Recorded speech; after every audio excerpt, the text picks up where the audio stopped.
Welcome to our channel. Today we're going to teach you how to make your Instagram account private. Let's get started. Click the Instagram app. Great.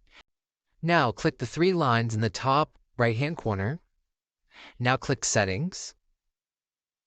Great. Now you're in Account Center.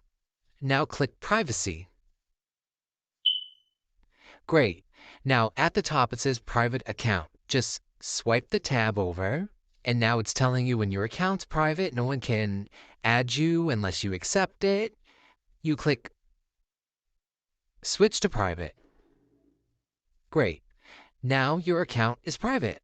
If you look at the top of your profile, there will be a little lock next to your name, which lets you know that your account's private.